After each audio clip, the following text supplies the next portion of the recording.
រៀនរស់នៅជាមួយនឹងការពិតឃើញល្អថាល្អឃើញអាក្រក់ថាអាក្រក់ក្រុមគ្រួសាររបស់ប្តីខ្ញុំពួកគាត់ធ្វើល្អជាមួយខ្ញុំបើខ្ញុំមិនទៅសើពួកគាត់ឲ្យខ្ញុំទៅសើអីដែលឆាតមកថាឲ្យខ្ញុំនឹងមែនថាធ្វើវីដេអូចែកម្លែកទៅខ្លាចនិយាយខុសចែកម្លែកទៅខុសគេស្ដីឲ្យប៉ុន្តែនេះគ្រាន់តែធ្វើវីដេអូឲ្យនិយាយទៅសើពីក្រុមគ្រួសាររបស់ខ្លួនឯងសោះនឹងក៏ខុសដែរខ្ញុំអត់ដឹងថាវីដេអូដែលខ្ញុំធ្វើខ្ញុំផុសចេញទៅរាល់ថ្ងៃនេះបងប្អូនទាំងអស់គ្នាមើលឲ្យស្ដាប់ឲ្យគិតថាខ្ញុំអួតឬមួយក៏អត់ទេក៏ប៉ុន្តែខ្ញុំក៏សូមចិត្តទៅដល់បងប្អូនអ៊ំពូមីងទាំងអស់គ្នាបើសិនជាអូឃើញវីដេអូរបស់ខ្ញុំហើយគិតថាការនិយាយស្ដីការធ្វើវីដេអូរបស់ខ្ញុំរាល់ថ្ងៃនេះគឺខ្ញុំនិយាយអួតធ្វើឲ្យបងប្អូនជ្រិញបងប្អូនមិនចូលចិត្តអាចប្លុកខ្ញុំចោលបានខ្ញុំអត់ខឹងទេព្រោះខ្ញុំដឹងថាការធ្វើវីដេអូរបស់ខ្ញុំរាល់ថ្ងៃនេះខ្ញុំនិយាយស្ដីកន្លែងខ្លះក៏មានខុសឆ្គងកន្លែងខ្លះក៏មានលឺលុះអីដែរហើយការពីម្សិលមួយថ្ងៃហ្នឹងឃើញមានអ៊ីម្នាក់ដែលគាត់ឆាតមកចូលក្នុងเพจរបស់ខ្ញុំគាត់និយាយថាអួតណាស់ហងាយអួតហើយខ្ញុំក៏បានសួរទៅគាត់វិញថាខ្ញុំអួតពីអីដែរបើសិនជាអ៊ីអត់ចូលចិត្តមើលវីដេអូរបស់ខ្ញុំទេប្លុកខ្ញុំចោលចោះប៉ុន្តែគាត់ចូលមើលឆាតរបស់ខ្ញុំហើយគាត់អត់តបខ្ញុំទេអញ្ចឹងហើយកុំឲ្យគាត់ឃើញវីដេអូពីការអួតរបស់ខ្ញុំធ្វើឲ្យគាត់ជ្រិញធ្វើឲ្យគាត់នៅមិនសុខអីខ្ញុំក៏ប្លុកគាត់ចោលទៅដើម្បីកុំឲ្យមានកម្មពៀជាមួយគ្នាអញ្ចឹងណាហើយមនុស្សខ្ញុំមកបងប្អូនបើសិនជាខ្ញុំអត់ចូលចិត្តមើលវីដេអូម្នាក់ហ្នឹងខ្ញុំគិតថាម្នាក់ហ្នឹងនិយាយចេញមកអួតធ្វើឲ្យខ្ញុំជ្រិញធ្វើឲ្យខ្ញុំអត់សប្បាយចិត្តគឺខ្ញុំអត់មានចូល comment ហើយក៏ខ្ញុំអត់ឆាតទៅថាឲ្យគេដែរប៉ុន្តែគឺខ្ញុំអូសចោលហើយតែបើខ្ញុំអូសចោលម្ដងពីរដងហើយនៅតែលោតមកឲ្យខ្ញុំឃើញគឺខ្ញុំប្លុកចោលហ្មងអញ្ចឹងបានគេហៅថាអ្នកមិនចូលចិត្តពិតប្រកបប៉ុន្តែបើចេញច្រឹកមកដូចអ៊ីនេះគឺគេមិនមែនហៅថាមិនចូលចិត្តទេគេហៅថាតាមឈ្នាននេះគេហើយ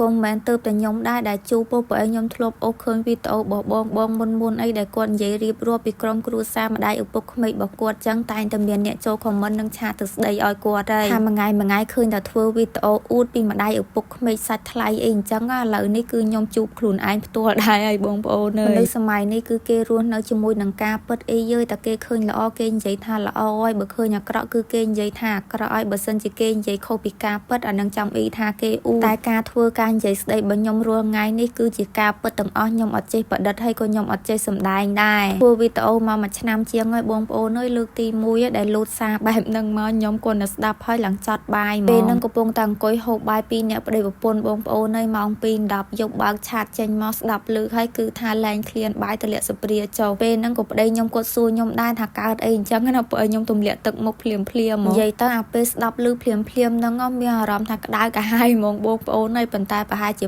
2-3 ម៉ោងក្រោយទៅក៏រៀងសាបទៅវិញអញ្ចឹងនឹកឃើញថាមិនមែនមានតែយើងទេការធ្វើវីដេអូតែងតែមានអ្នកស្រឡាញ់និងអ្នកស្អប់អញ្ចឹងហើយជៀសមិនផុតទេទទួលយកទៅឥឡូវយើងនិយាយរឿងហ្នឹងតែប៉ុណ្្នឹងបានហើយព្រោះឲ្យខ្ញុំប្លុកអ៊ីនឹងចោលបាត់ហើយអញ្ចឹងគឺគាត់លែងឃើញការអួតរបស់ខ្ញុំទៀតហើយកលេចមកមើលមុខម្ហូបរបស់ខ្ញុំថ្ងៃនេះវិញម្ដងបងប្អូនអើយថ្ងៃនេះខ្ញុំអត់បានធ្វើម្ហូបទេដោយសារតែខ្ញុំអត់សូវស្រួលខ្លួនដល់ពេលអញ្ចឹងហើយប្តីរបស់ខ្ញុំគាត់ថាអញ្ចឹងទៅទិញម្ហូបគេស្រាប់ហូបហ្មងទៅដល់ផ្សារដើរកាត់មុខតូបទាខ្វាយគេនិយាយពីថាក្លិនឈ្ងុយភាយបងប្អូនហើយតុបចិត្តមិនជាប់ទេចាគឺថាដាក់យកមកដល់ផ្ទះវិញរៀបចំហូបអីហើយហ្នឹងឥឡូវនេះគឺថាប្តីខ្ញុំចេញទៅធ្វើការវិញហើយបងប្អូនហើយដោយសារតាឥឡូវហ្នឹងរៀងសបោយវ៉ាន់ដឹកក៏អញ្ចឹងក៏អត់សូវហ៊ានសម្រាប់នៅផ្ទះយូរដែរបងប្អូនហើយដោយសារប្រញាប់ទៅដឹកវិញទួនសបោអីដឹកអញ្ចឹងចេះតែខំទៅវាមិនមែនចេះតែសបោអញ្ចឹងរហូតទេបងប្អូនហើយខែខ្លះក៏អត់សូវមានថ្ងៃខ្លះក៏ដឹកមិនសូវបានច្រើនអីអញ្ចឹងណាអញ្ចឹងហើយទួនមានគឺថាខំតិចហើយ